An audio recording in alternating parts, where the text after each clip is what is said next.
Okay, in this section we're going to talk about systems of linear equations, augmented matrices, and Gauss-Jordan elimination, essentially, all in one. So we're going to start with the idea of a linear equation and just work from there. So go ahead and do that.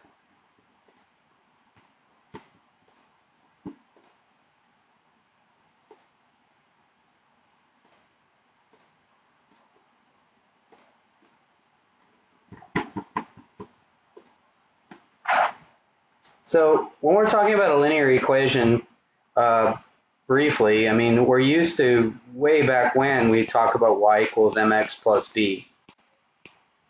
There's our linear equation, right? So we had the variables. The x was, of course, the domain, right? The independent variable. So x was an element of real numbers, and then y was an element of real numbers. That's the range. Y is the intercept. So when you let x equal 0, we had the intercept, and of course slope. That's the m, right? The y2 minus y1 kind of thing. That's your linear equation, your usual one, and that's in what we call R2. So the usual x, y, we got R2. So we're gonna up the game from that a little bit.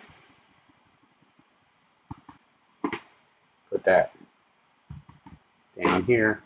So as we're working with this, we're gonna realize that we could also write this as the format, which is very common, ax plus by equals c.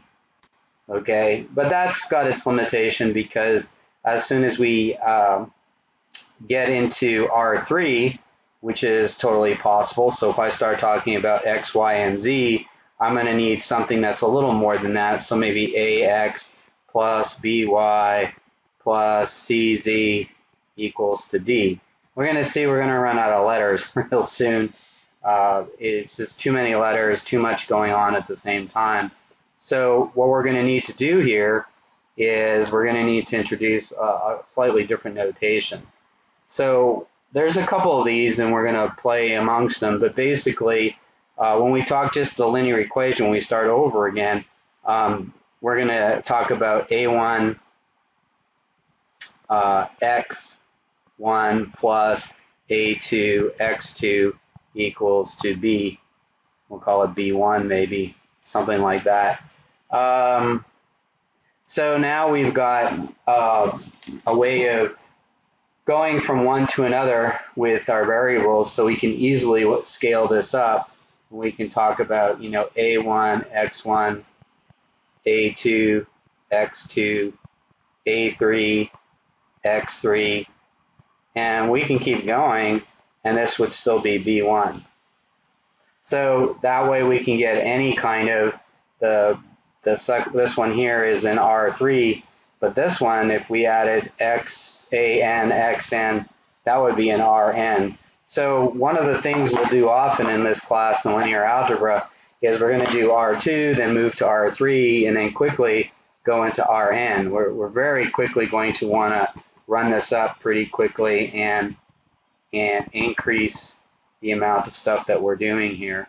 So we'll go ahead and do that. I'm going to have to add a little more here. There we go.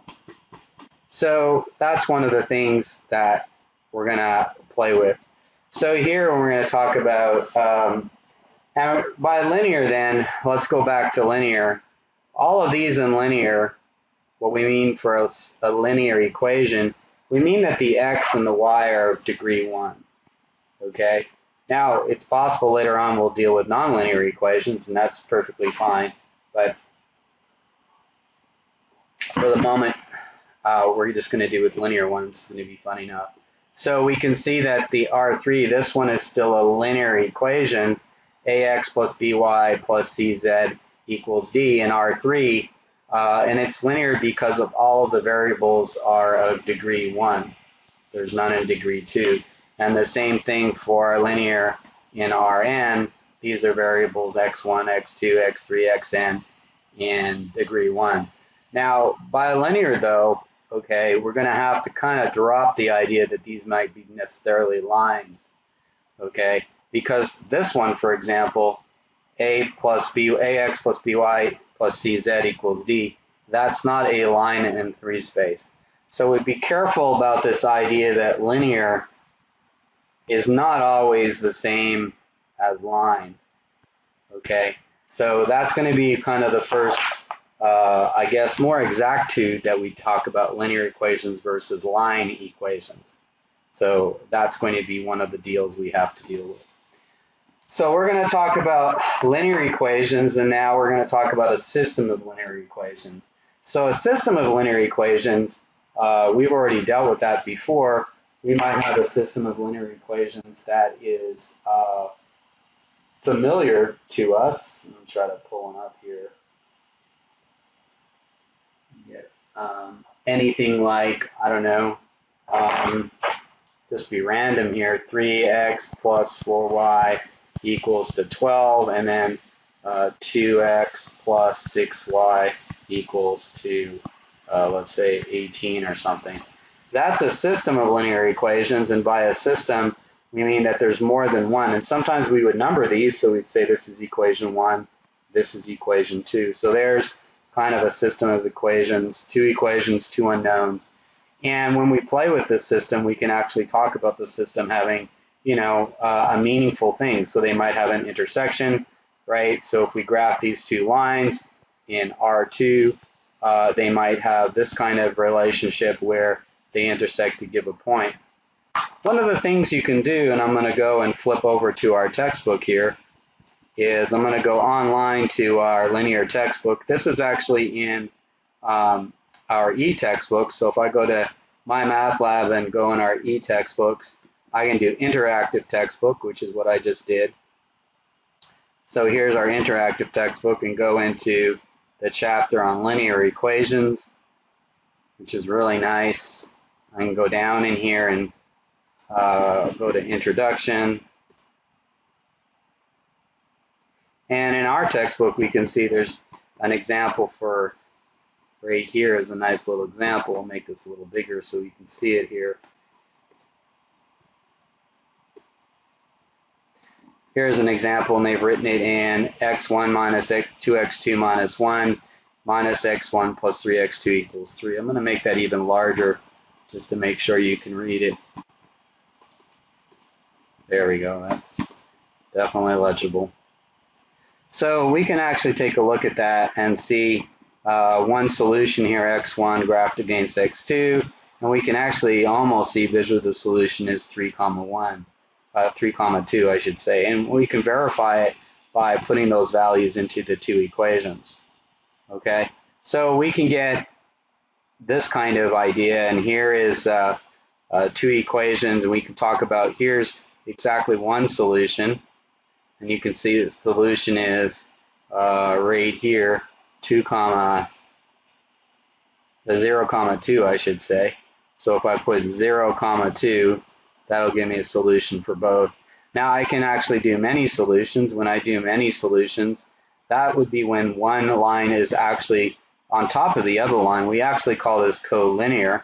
So you can see that this equation here is simply a repetition of the other equation. So the teal line, they're calling it, is actually on top of the rust line, and you can see how that works. That minus 2 times this, minus 2 times minus 2 is 4, and minus 2 times minus 1 is plus 2. So the blue equation or teal equation is just a multiple of the rust equation. So that has many solutions because any solution that satisfies the teal equation also satisfies the rust equation. So in other words, the 2 equations share the same solutions. We can have no solutions, and no solutions would be where the equations are parallel. Okay, so there's a corresponding exactitude if we try to pull this into R3 and R4, and we'll talk about that a bit. But basically, a linear equation or a system of linear equations has therefore either no solution, one solution, or many solutions. And that can be determined by no solutions means that they have the same slope but a different intercept. Many solutions is they have the same slope and same intercepts. And one solution is they have different slopes but share a single intercept. Okay. Up till now, most of the systems we have dealt with, that's pretty well what we've been after. But for us, it's actually going to be important for us to deal with the no solutions as much as anything else, because that has a lot of meaning for us. It really does stretch the meaning for us for what we want to do. Okay, so that's basically a good introduction of the systems that we can have. So we're going to talk about another system here. So for some reason, there we go. We're going to talk about an augmented system here, and that's very easy for us to come up with. We're going to talk about, I'll give you an example of a system here. We're going to do this in a more traditional sense, so we'll use kind of the more traditional x plus y plus 2z or z equals to 9. We'll do something simple with this one, so 2x minus 4 y minus 3 z, I'm so sorry, equals 1, and then 3x plus 6y minus 5z is equal to 0. So there's an augmented system, and or just a system of 3 equations. So we've got equation 1, 2, 3 if you want, and then 3 unknowns, the x, the y, and the z. So this gives us a clear idea of what's going on with that system. So what we're going to do with that system is we're going to write it in a different format, and this format is called an augmented matrix. So what I'm going to do is I'm going to take a column of x, a column of y, a column of z, and this last letter b. And so I'm going to rewrite the coefficients of this matrix. I'm going to refer to it back here as 1, 1, 2, 9, 2, minus 4, negative 3, 1, and then 3, 6, negative 5, 0. And this I'm going to put in a set of square brackets, and that is going to be our augmented matrix. Sometimes people do that and they go ahead and put a dotted line in the middle. That's not necessary. As long as you remember that the first 3 columns are the column variables, x, y, and z, and the last one is the what we call the coefficient column.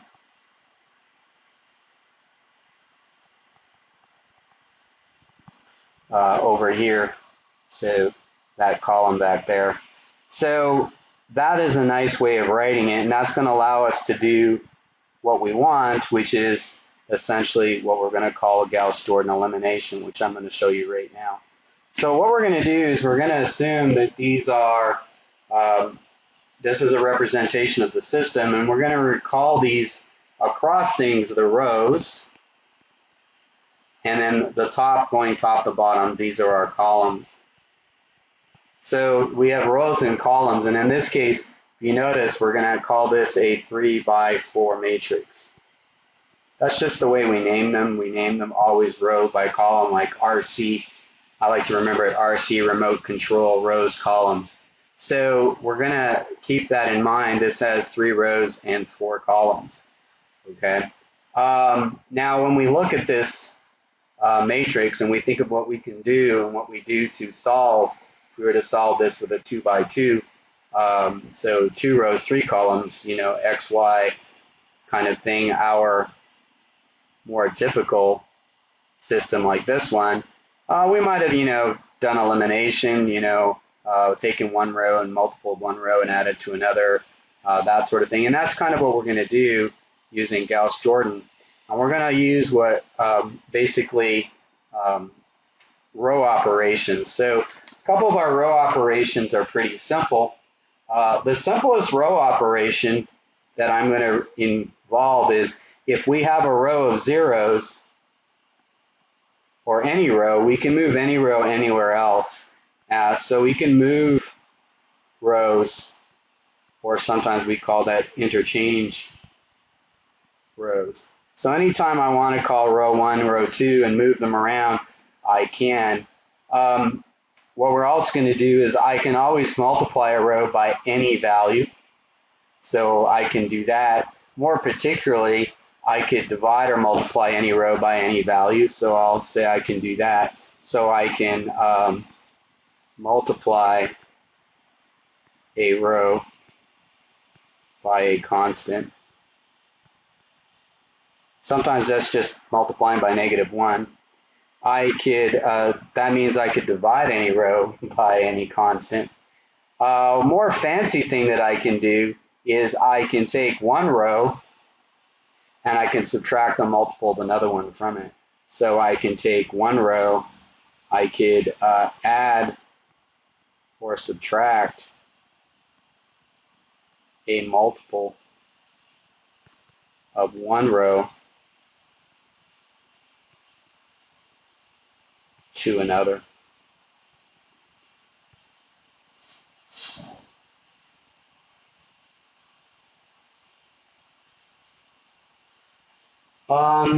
Okay, so that's basically our row operations, are what we call, these are called elementary row ops. So these are the things I can do. So I can do those for any kind of system. So I can do that for my matrix, my augmented matrix. Now, what our goal is, obviously, if you look at our matrix, okay, I'm going to write a final matrix down, or a particular kind of matrix. So if you look at this following matrix, if I put 1, 0, 0, B1, 0, 1, 0, B2, and 0, 0, 1, B3, this augmented matrix, if I was to rewrite that as a just line by line, the first row would literally be x equals to b1. The second row would literally be y equals to b2. And the third row would be z equals to b3. In other words, we can write it this way, and you'll get used to this. I can say that the x, y, z component would simply be b1, b2, b3. In other words, this is my solution. By the way, this is probably your first version of this. This is kind of the vector form of that same solution. So here we have it listed element by element, or term by term, and I've also written it as a vector. So that's kind of our goal, is to do that. And to do that, to go from here to here, is actually really a relatively elementary or simple way to do it. And we do that by doing Gauss-Jordan eliminations. We just use our elementary row operations to solve the system. So I'm going to do that for you here. Go ahead and insert a page break here so you can see it. So I'm going to start with that original matrix. We'll take a look at it. 1, 1, 2, 9, 2, 4, minus 3, 1, and then 3, 6, -5, and 0. One of the things I quickly realized with this is that on the top left, right, over here, I've already got my goal value. So my first goal value is to get that top left value to be 1. And that's just awesome. So since I've already got the 1, I'm not going to mess with it, right? This is my goal kind of system here, 1, 0, 0, 1. So what I want then is, I've got the 1, but underneath the 1, I want these two to be 0. Okay, so I'm going to do what I have to do to make those 0, and that's going to be pretty quick. So what I'm going to do is I'm going to collect and say what I'm going to do. So I'm going to, for example, I'm going to just say I'm going to operate on row 2. So to do that simply, I'm going to use the following notation. This is similar to your textbook's notation, but slightly different. It's a notation that I like to use because it makes it really simple. So I'm going to do row 2, and I'm going to actually write out row 2, 4 minus 3, 1. And then I'm going to put a line underneath, and I know I want the 2 to become a 0. So what I'm going to do is I'm going to use row 1 to do that. So row 1, the only way I can do that is to take 1 from row 1 and multiply it by negative 2. So that's what I'm going to do to the whole row. But you see, I've got to be consistent, so I've got to actually do that for the whole row. So I've taken row 2, and now I'm going to take minus 2 row 1. So minus 2 times this whole row, and that I'm going to put right here. So if I do that, it'll be minus 2 times, minus 2 times the whole row 1. There we go. So that I'm going to put right here. So minus 2 times 1 is minus 1. Minus 2 times 1 is minus 2, Minus 2 times 2 is negative 4. And minus 2 times 9 is negative 18. So when I do that, I'll get 0, and I'll add these two, I get 2. Add these two, minus 3 and 4 is negative 7. And then I'll put that in here, and I'll get 1 and negative 18. That's negative 17. So that's my first operation, okay? And that operation, with that operation, I'm actually going to put that somewhere, and I'm going to say in my notation where I'm going to put that. I'm going to use an arrow and say, hey, I'm going to replace my row 2 by this new thing. So that leaves me with 1, 1, 2, 9, 0, 2, negative 7, negative 17, and then 3, 6, negative 5, 0. So the only thing I've changed here is, according to what I did here, is this whole thing I went and messed with row 2. Okay, now it seems like kind of a long thing, but actually it works pretty quickly. So I can see that I've got 7 more of those to go, because I've got the 3, the 1, the 3, the 1, the 2, the 6, the 2, the 7, the 5. So potentially I've got 9 total to deal with. Hopefully sometimes there's a few shortcuts we can take, but we'll just deal with that real quick. So what I'm going to do here is I'm going to actually do the same thing to row 3. So I'll take row 3, which is 3, 6, negative 5, 0. And now I've got to do the same thing, negative 3, row 1. Again, I'm going to use the 1. So negative 3, negative 3, negative 3 times 2 is negative 6. Negative 3 times 9 is negative 27. Okay, and then I go 0, and then I've got 3 here this time, and then negative 11, and then here negative 27. And that result is going to go in row 3. So when I do that, get me some more rows at the bottom here, that I'm going to go ahead and write. So my first row hasn't changed, 1, 1, 2, 9. My second row is 0, 2, negative 7, negative 17. And then finally my last row, 0, 3, negative 11, negative 27. So that's my next row in my matrix pacification program. Now I'm going to go ahead and work on that. What I need now, if you remember, is I need that middle value here to be 0. So the real value I want to work on is this 2. And I want to make the 2 a 1. Okay? So I can do that really immediately, and I'm going to kind of do it with a powerful thing, kind of like a sledgehammer hitting a nail. I'm just going to take row 2, and I'm going to multiply row 2 by a half. And that would give me 0, 1, negative 7 halves, and negative 17 halves. And I'm going to go ahead and force that and put that in row 2. So now I have 1, 1, 2, 9, 0, 1, negative 7 halves, negative 17 halves, and then my row 3, 0, 3, negative 11, negative 27. So that seems pretty rough, but we'll see where it gets us. We end up introducing a half. We can't help it. So we'll do that. Now I'm going to do the same thing I did just before. I want the 1 here to be a 0 and the 3 to be the 0. So I'll write row 1 here down. 1, 1, 2, 9. And notice all I have to do is subtract the 1. So I'll use row 2 to subtract. So I'll subtract row 2 from row 1 here. Now notice, because I'm dealing with zeros in the first column, I am never going to change this 1. This first column now is perfectly fixed for me. It's 1, 0, 0. No matter what row operations I do, I'll always have zeros. So that's a good thing. Now, if I use minus 1 here, now this will be 7 halves, and this will be 17 halves. So I do have to change the signs of that, and I simply add 1, 0, 2, and 7 halves. Let's see, we'll just have to work that out. 2 is 4 halves, and 7 halves, that's 11 halves. A little bit of fractions, it's not too bad. 9 is 18 halves. So I add 17 to that, I believe that's 35 halves. So if you get stuck here, just pull out your calculator and work it out. Don't be embarrassed, right? So I've got that, and that's what I'm going to put in row 1 now. So my row 1 is going to be exactly that: 1, 0, 11 halves, 35 halves.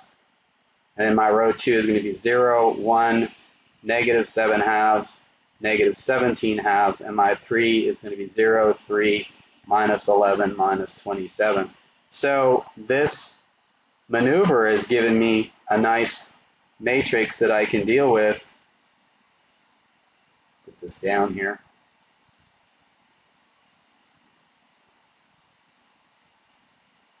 Oh, didn't like that. Sorry.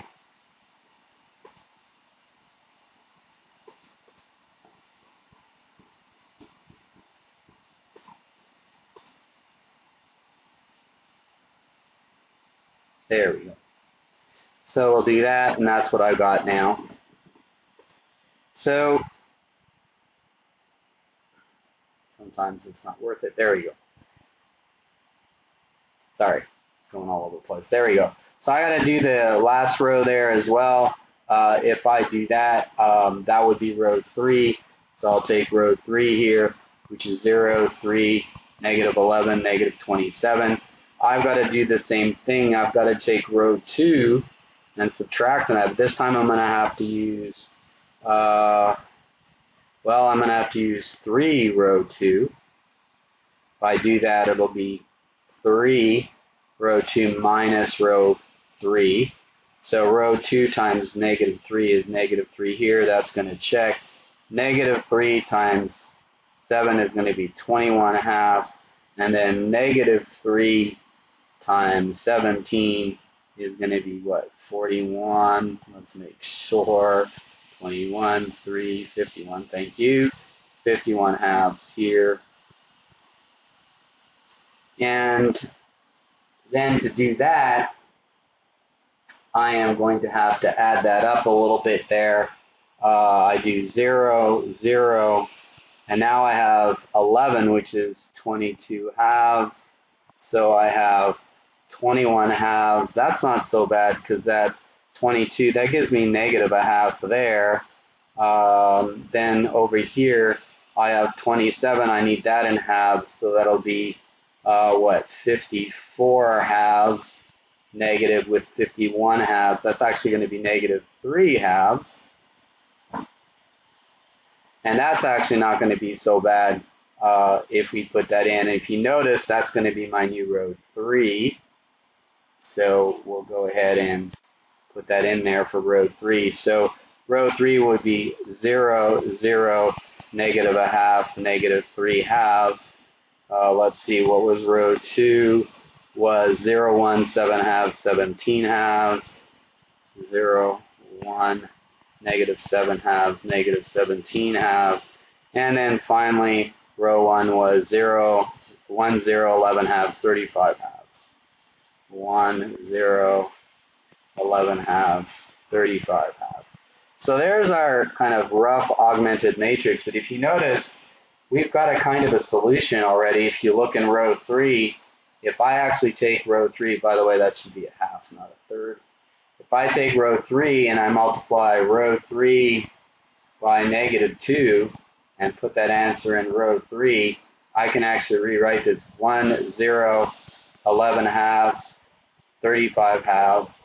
0, 1, negative 7 halves, negative 17 halves, and then 0, 0, 1, 3. So the last line corresponds in our world to, if you notice, a very nice thing. It corresponds to, we'll put this down here and give us some room. There we go. Sometimes we gotta make some room. This one here corresponds to 0x plus 0y plus 0z equal, 1z I should say, equals to 3. So that line here says z equals to 3. And actually, when you have a matrix where, an augmented system matrix, where all of these in the middle here, this diagonal here are 1s, and this part is 0, okay, this is called row echelon form. So if they were asked for row echelon form, that's what they're really talking about. Is this row echelon form is the form where the diagonal of the variables are all 1s and underneath them are 0s.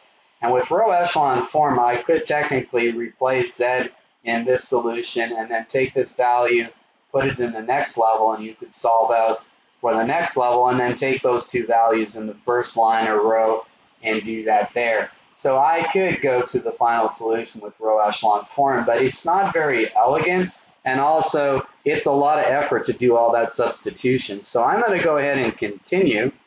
I'm going to continue this program of pacification we had before. So we're actually going to go for one more level. Okay, we're going to go for reduced row echelon form, which means is we're going to, we're going to actually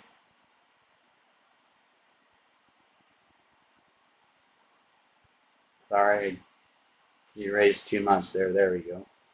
We're going to actually do a little more work here. So what we're going to do is we're going to make these two 0. So we're going to go ahead and work on row 2. I'll write that out. 0, 1, negative 7 halves, 11 halves. And now we're going to use the 1 in row 3. So the 1 in row 3, we'll multiply that by, 7 halves. So we'll do 7 halves row 3. And it's just positive because that's all we want. Notice the first two columns are 0. We don't have any effect again. We're never going to change that. If I do 7 halves here, 7 halves times 3, that's 21 halves there. I just add, so 0, 1, 0, and look at this. I've got 21 and 11, which is 32 halves, which is 16. Is that right? No, because this is row 2. I forgot. This is wrong. This is 17. Nobody corrected me for that. Sorry. So when I do that, that's actually, this is 17 halves. Sorry. So when I actually add that up, that's going to be 6 halves. Not even. 17 halves, 21 halves, 4, 5 halves. 4 halves. Somebody help me. 4 halves here, sorry. And so that actually corresponds to 2. So this is what we're going to replace row 2 with. So now we have row 3, which is 0, 0, 1, 3. Row 2 looks like this, 0, 1, 0, 2. And all we have to contend with now is row 1, which is 1, 0, 11 halves, 35 halves. So that's nice because now that we've reduced that, we can do row 1. So I'll do row 1, 1, 0, 11 halves, and 35 halves. We'll do the same thing we did before. This time we need a negative sign, so we'll need a, we'll use row 3 again, and we're going to need negative 11 halves. So if I take row 3, which is 0, 0, negative 11 halves, there, and now we have to do negative 11 halves times 3, which is negative 33 halves. We got that. We just simply add. Notice when I'm doing this, it's really easy. I'm just adding. This is 0. Notice I chose this to make it 0. 35 halves minus 33 halves is 2 halves, or 1, which makes my life really nice. and I'm going to put that in row 1. So ultimately this became 1, 0, 0, 1, 0, 0, whoops, 0, 1, 0, 2, and God help us, 0, 0, 1, 3. Boy, that's a difficult final matrix. But this final matrix, I can just inspect visually and say, hey, I started with x, y, and z. So x is equal to 1, y is equal to 2, z is equal to 3. So I have my solution. These are the values that will solve my equation. Now I can write it in two ways. I can say, therefore, x, y, z is a point. 1, 2, 3. This is the unique solution to the system that we have. In other words, this solution, whatever those three equations represented, this is one point in R3, right? And X, Y, and Z, so that's a three-dimensional thing. This is the one point that satisfies all this equation. So I have a point. My solution is unique. This is one point. So one point and only one point solves this system.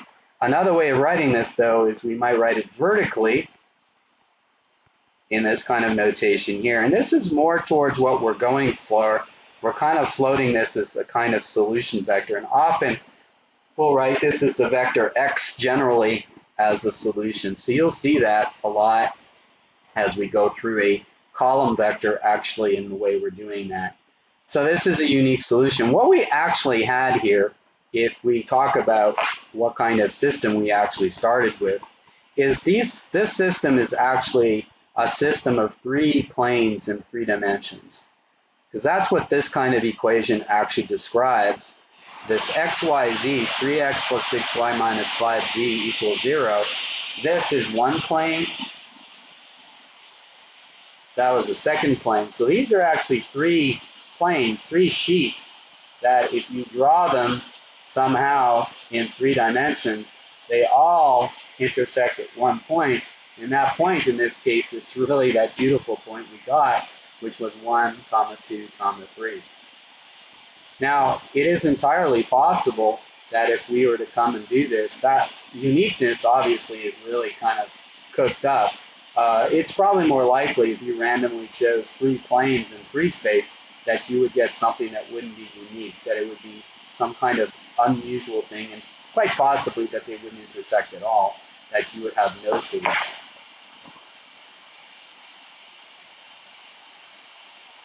So that's a very important thing.